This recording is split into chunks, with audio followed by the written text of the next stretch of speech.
मजहर साहिब के सामने सारी हकीकत खुल जाती है कि उसकी एक नहीं दोनों बेटियां हैं और यहाँ तक कि उसकी बीवी भी जिंदा है। वो कहते हैं कि शाजिया ने आज तक मुझसे मिलने के लिए क्यों कोशिश नहीं की, उसने मेरी बेटी को मुझसे दूर क्यों रखा, इतने सालों तक मेरी बेटी को मुझसे जुदा किए रखा है उसने। आदिल कहता है कि मामू आपको क्या हो गया है, आप जानते भी हैं कि शाजिया आंटी किस दुख और कर्ब से गुजरी हैं। उनको ये बताया गया था कि उनकी एक बेटी पैदा हुई है और वो ज़ारा है। यहाँ तक कि उन्हें डराया गया, धमकाया गया, इसी वजह से ही वो वहाँ से भाग गई थी। और आपको यही बताया गया कि शाजिया मर चुकी है, इसमें उनकी क्या गलती है। उसके मामू कहते हैं गलती तो उसकी ही है, मैं अपनी बेटी को अपने पास वापस लाऊंगा। ज़ारा और सारा दोनों मेरी बेटियां हैं, मेरा अपनी बीवी से कोई ताल्लुक नहीं। यानी मजहर उल्टा अपनी बीवी को ही कसूरवार ठहराएगा। वो ऐसा कैसे कर सकता है। अपनी बीवी के साथ इस हद तक जुल्म होने के बाद भी मजहर को यही लगता है कि सारा कसूर उसकी बीवी का है। जब हकीकत उसके सामने खुलेगी फरहत की, तब तो उसके पांव तले जमीन निकल जाती है, क्योंकि सारा और ज़ारा वो खुद सामना करवाती हैं अपनी माँ का अपने बाप के साथ। मजहर साहिब जब अपनी बीवी शाजिया को देखते हैं, वो कहते हैं कि इतने सालों तक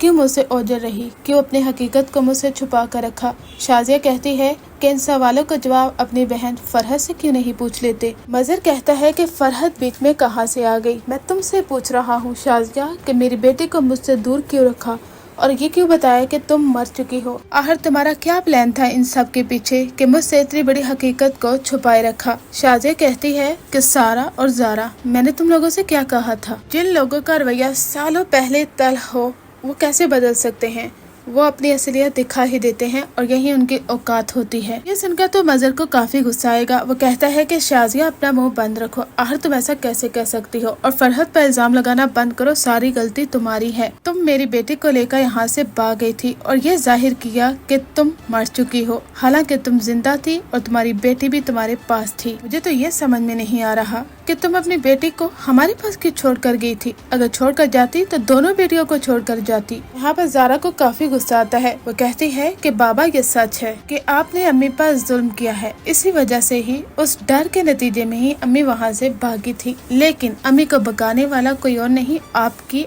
अपनी बहन फरहत है। मजहर कहता है ज़ारा तुम कैसे ये सब कुछ कह सकती हो। वहाँ पर फरहत फूफो को बुलाया जाता है। फरहत भी इन दोनों को देखकर तंग रह जाती है। जब फरहत से पूछा जाता है कि आपको सच बताना होगा, ऐसा क्यों किया है आपने। शाजिया कहती है कि फरहत आज अपने भाई को सच बता ही दो कि तुमने मुझे क्या कहकर वहाँ से भगाया था। क्या तुमने मुझसे ये नहीं कहा था कि मजहर के सर पर गुस्सा सवार है, वो तुम्हें मार डालेगा, तुम वहाँ से भाग जाओ, अपनी बेटी को लेकर चली जाओ, और मेरी दूसरी बेटी को तुमने मुझसे छुपा कर क्यों रखा था। हाँ, फरहत के मुंह से सच तो उगल ही जाएगा और मजहर तंग रह जाएगा।